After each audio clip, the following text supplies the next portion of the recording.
नमस्कार। महाभारत से मैनेजमेंट श्रृंखला की इस 5वीं कड़ी में आपका स्वागत है। हम महाभारत की कहानियों से आधुनिक प्रबंधन और नेतृत्व के सबक सीख रहे हैं। जी हाँ। अगर ये चर्चाएं आपको सोचने पर मजबूर करती हैं या कोई नया दृष्टिकोण मिलता है तो हमें बेहद खुशी होगी अगर आप इसे लाइक करें, सब्सक्राइब करें और अपने साथियों के साथ साझा करें ताकि ये विचार और भी लोगों तक पहुंच सकें। बिल्कुल, और इन विचारों का फैलाव जरूरी भी है।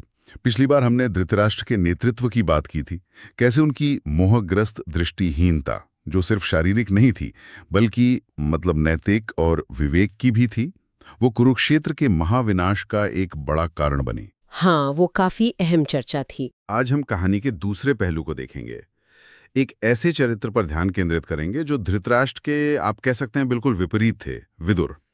तो आज हमारी चर्चा का विषय है विदुर नीति और कैसे उनके सिद्धांत आज के दौर में, खासकर कॉर्पोरेट जगत में, सुशासन यानी कॉर्पोरेट गवर्नेंस और नैतिकता, एथिक्स के लिए एक मजबूत नींव का काम कर सकते हैं। विदुर, हाँ, महाभारत के सबसे दिलचस्प और शायद सबसे ज्यादा प्रासंगिक किरदारों में से एक।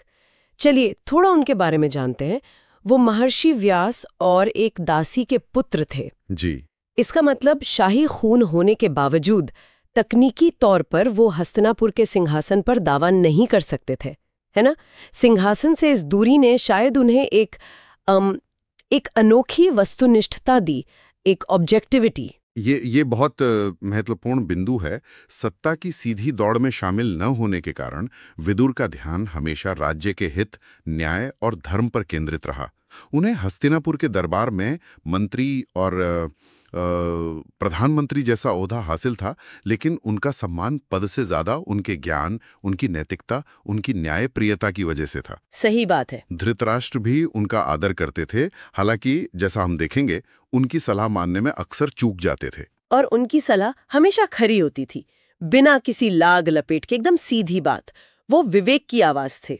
जैसे आपने कहा, जब दरबार में भावनाएं, पक्षपात या डर हावी हो जाता था, विदुर तथ्यों और नीति की बात करते थे। बिल्कुल। उनकी सबसे बड़ी पहचान यही थी कि वो सच बोलने से कभी नहीं कतराते थे, चाहे सच कितना भी कड़वा क्यों ना हो, और चाहे वो हस्तिनापुर के शक्तिशाली राजा धृतराष्ट्र के सामने ही क्यों ना बोलना पड़े। हाँ, और ये निडरता आज के कॉर्पोरेट माहौल में सोचे तो कितनी दुर्लभ और कितनी जरूरी है, जहां अक्सर लोग बॉस को खुश करने वाली बातें ही कहना पसंद करते हैं।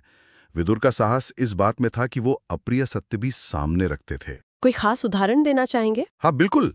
जैसे जब दुर्योधन पांडवों के खिलाफ साजिशें रच रहा था, खासकर वो लाक्षागृह का जो षड्यंत्र था,